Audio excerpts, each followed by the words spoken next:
Hey, hey. Tobago updates. Welcome to Good Morning Tobago on Tobago Updates, your source for current affairs in Tobago, Trinidad, and the region. With a perfect conversation to complement your morning routine, I am Kandace and let's get started with the news in 90 seconds. Minority Leader Calvin Morris criticized the decision of the police to aggressively increase stops and searches of citizens suspected of criminal activity. He believes such actions, which were announced by Tobago ACP Collis Hazel on Wednesday, will create a military state on the island and would not be effective against crime. Instead, Morris stated that crime should be treated as a social issue. He said unemployment among young people is causing the upsurge in gun violence and called on Chief Secretary Fali Augustine to reconsider some of the initiatives announced on Wednesday. Meanwhile, motorists traveling along the Windward Road near Goodwood are advised to expect traffic delays due to infrastructure repairs. The culvert around the crossing at Shangi Hill will be reconstructed to control the flow of water, according to the Division of Infrastructure Quarries and Urban Development. As a result, only single-lane traffic would be allowed through the area. The construction work will begin on Monday, 15th May, and is expected to last for 2 weeks. And nationally, the Trinidad and Tobago Chamber of Industry and Commerce raised concerns about the government's rationale in requesting an additional $3.8 billion to supplement the national budget for fiscal 2023. Finance Minister Com Imbert made a request during Wednesday's presentation of the mid-year budget review in Parliament. According to the Chamber, the time frame between September and May appears to be too short to need $3.8 billion more.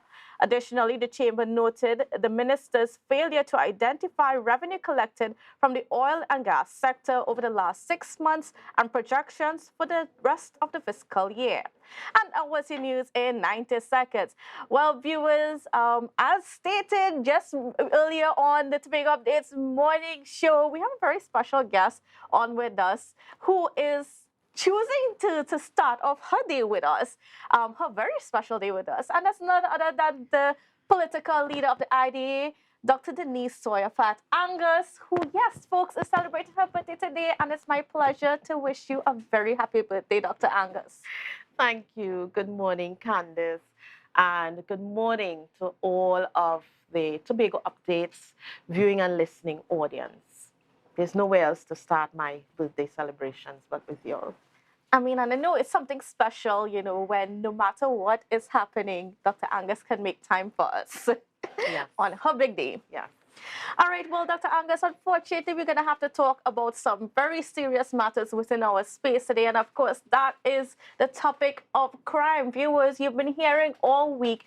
You've been seeing what's been going on within our space. You heard, you know, some of the utterings from Chief Secretary Fali Augustine as well as ACP Collis Hazel in terms of what we are going to be doing as a Tobago society to address crime and this unfortunate rise of criminal activities here on the island. So, Dr. Angus, first of all, I want to get from you, what is your take on this whole situation, you know, just the rise in crime statistics that we are seeing? We are in a crisis. We are in a crisis. Some of us may think it's only 6, but it's 6 in 5 months. Yes. And when you consider that we are only 50,000 people, the statistics almost equal what is going on in Trinidad. And so we are in a crisis. And so what we need to consider that in a crisis, it calls for aggressive, you know, interventions initially.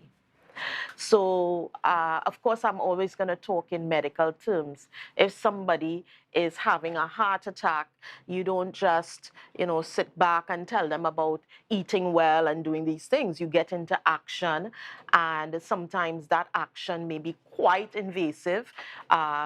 Giving them CPR, you may break a rib, but at the end of the day, you're trying to save their lives.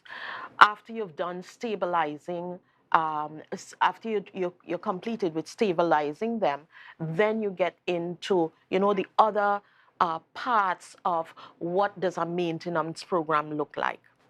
And so I support the police right now getting into action because we are in crisis and we want to treat with crisis. But at the end of the day, when somebody has a heart attack, you have to ask yourself, what is or was the root cause of them getting the heart attack? They didn't just suddenly get a heart attack. And so this rise in crime that we are seeing, it didn't just occur yesterday. There is a root cause for it. And I have to say that I am not hearing from this administration what is the root cause and how we are treating with it in terms of going forward. Now, I want to just stick a pin right there and sort of touch on what was said at that joint press conference on Wednesday, where you had ACP Carlos Hazel, as well as Chief Secretary Fadi Augustine, and members of various defense forces there following a heads of security meeting, if you will, in terms of, just some short-term measures in how we address crime. I want you to evaluate some of those measures, and some of those things were, increasing, the vigilance against people suspected of criminal activities. The stop and searches, of course, with reason on the public roadways and so on. ACP Hazel was very strong in his statements, very firm in his statements that he's going to do all that is necessary. There's going to be more patrols. Do you think this is enough in the short term to address the crime that we're seeing right now? Well, I commend ACP Hazel for the work that he's doing. He is a Tobagonian, so I know this is a work of passion for him. Not that anybody else would not have done their best in the situation, but I know he has an extra, interest in dealing with this situation. And so I have all confidence that, what he's recommending is doing well. But again, we go back to what else can and should be done whilst the police are doing their work. There's a whole lot of work for the rest of us to be doing.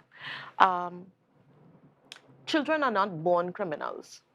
Yeah, they're born beautiful, loving babies. And at the end of the day, we are expected to teach our children values in the home and have it be reinforced in our schools. Because when you evaluate the time spent by children in the home versus children in the school, waking time, children spend more time in school than they spend at home, waking time. And so we now have to consider that with the state of the economy, and everything is connected, you can't just separate anything. With the state of the economy and parents having to work longer hours, more, and more jobs to make ends meet, you have children who are not as supervised as they may. Children no longer have easy access to extended family to assist in their upbringing. So you have those social effects happening. When you understand those social effects there, and you have a school system, you then begin to understand what changes you must make in the school system.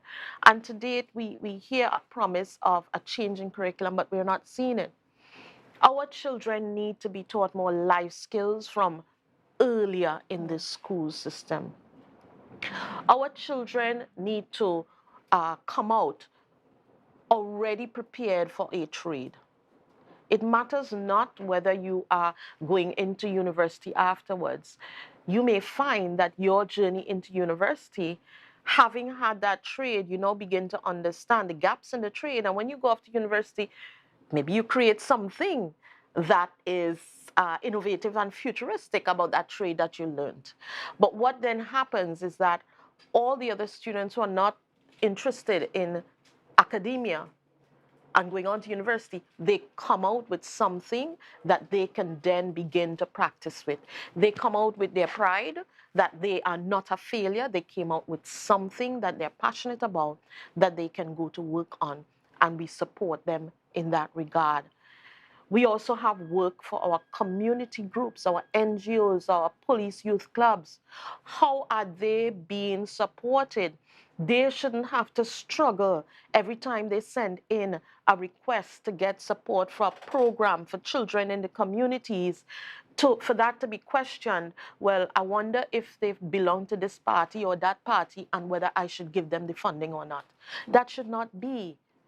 It should be that they are putting on programs in the community, and therefore let us give that support and not wait till we have to have ACP Hazel out there locking up those said children who did not get the benefit of those programs in the communities. Now, within the constraints of the THA and the system that we have, the bureaucracy that we have, how can the THA move towards, improving what are the practical steps that they can take to fixing our education system so that, children can be more focused and better directed and guided into areas where they can be contributing members of society? Well, the first thing you want to do is lead by example. Starting a sitting late every month and walking out of the sitting. How do you expect the children to stay in class? Wouldn't they want to walk out of class too? So we have to start setting examples by who we are and who we are being as leaders, how we carry ourselves for the job. And there is where it all begins. And you can't, children are looking on. You can't tell them to do X when you're doing Y. And teachers need more support. Teachers need more support. Teachers are having to be psychologists on the job. They are having to deal with their fears of reporting some of the things that they are hearing and being protected. We know that there was this incident of this teacher who reported an incident, and the parent came and took her and murdered her. That was very unfortunate. So our teachers must be supported to feel as if they can report incidents and be protected. Mm-hmm. And children must be able to know that they can talk to their teachers and that they can be heard and they will be protected. Okay? But again, the curriculum has to change to be relevant to all of our students in terms of what they want to do. A child who just wants to be a mechanic should not have to wait 5 years of high school to come out and then go to be a mechanic. They should be using their 5 years to be trained into that. Mm-hmm. And when you have children whose dreams and there are no opportunities for their dreams to be fulfilled, yes, but a policy mandate to be done, that is where we are having the disconnect. You then have idle children who are no longer interested in what school has to offer because it's not meeting their needs. And therefore they go off and find other things and get into trouble. Now, just about a month ago, we saw the heads of CARICOM and experts from around the region meeting in Trinidad to discuss crime as a public health issue, because crime, unfortunately, is affecting every member of our wonderful region. And I just want to get from you now, there was a lot said as to, why treat crime as a public health issue. What are your views on that? And then how can the THA learn everything or adopt anything from that philosophy? It is a public health issue because when you have your morgues overloaded with bodies, when you have your system overloaded with gunshots and stabbing wounds, it becomes a public health issue. It is a public health issue. And again, I keep asking, what is the root cause? And perhaps this THA can set the standard and the model by which all of them can look on and see. So we need to treat with the curriculum because many of them are following the same curriculum and perhaps not meeting the needs of our young people. So the curriculum change, the community support, the support of NGOs and other groups in the community that can assist in engaging young people outside of the school system with adequate programs in the community, giving support to the homes. When a new mother goes home with a baby, who's going to the home to visit to see how she's coping with rearing that child, raising that child within the first 2 years? Do we know if the child is getting adequate nutrition? How is that person being supported? So there it is. We do have the opportunity. And, we keep talking about employment and gain people at work. There are different jobs that can be created and must be created if we are to truly put a dent in this crime situation. What are some of those jobs that you think would be useful? I just spoke about it, upskilling our persons to become intervention in the mother's life at home, being able to have an assessment tool that they could bring back and feedback as to in those first 2 formative years, how is that mother engaging and being able to begin connecting with the child and being able to shape those, the views, identifying the support that is needed from even at that age to begin growing our young people in a certain way. And so that is one of the key areas that we can look at. Persons who are in the NGOs, they may want to pay somebody in their communities to do something in terms of support for the work that they're doing. But NGOs, where are they going to get the money? If our private sector is shrinking and the economy is shrinking, you cannot expect those NGOs to go to the private sector in Tobago to get funds for what they're doing.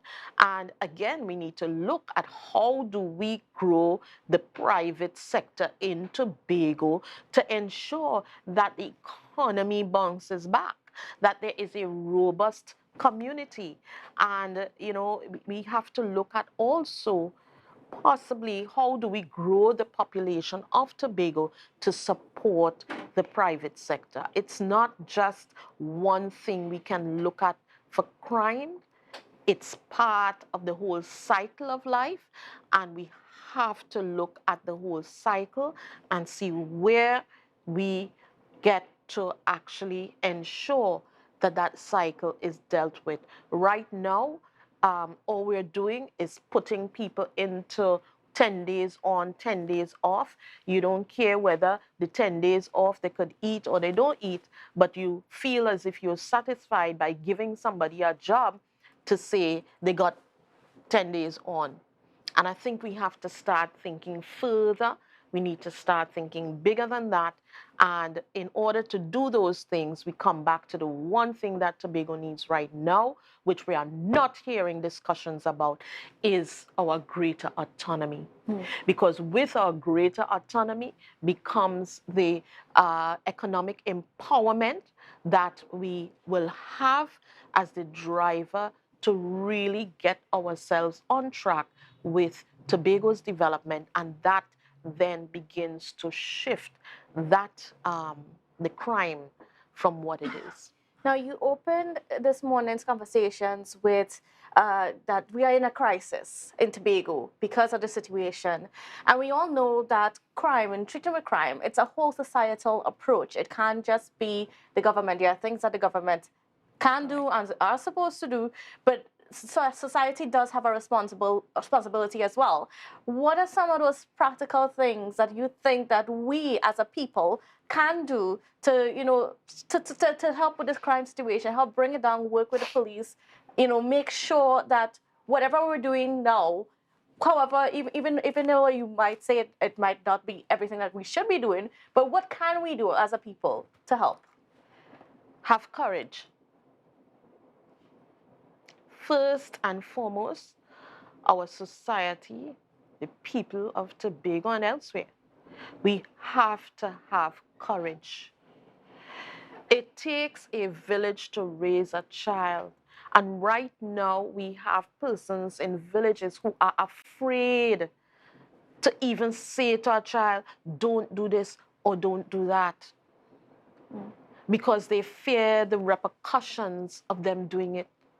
Whether the parent will be angry at them or the child may retaliate depending on the age of the children. If they are young teenagers, they may, bring a group and retaliate. And being able to have the courage to report what you see. My grandmother used to tell me, bush have ears and eyes. Yes?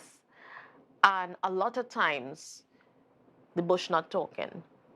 So people see things, and because they fear for themselves and their lives, they are not talking and sharing with the police.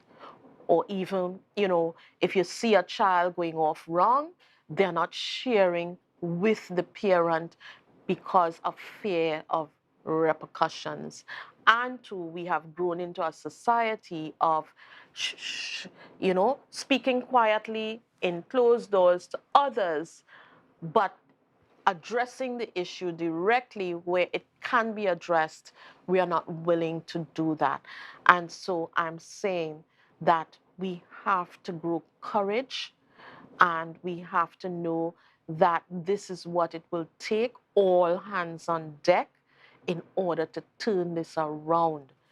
Many of us will never think that it is ours, but you never know. You never know.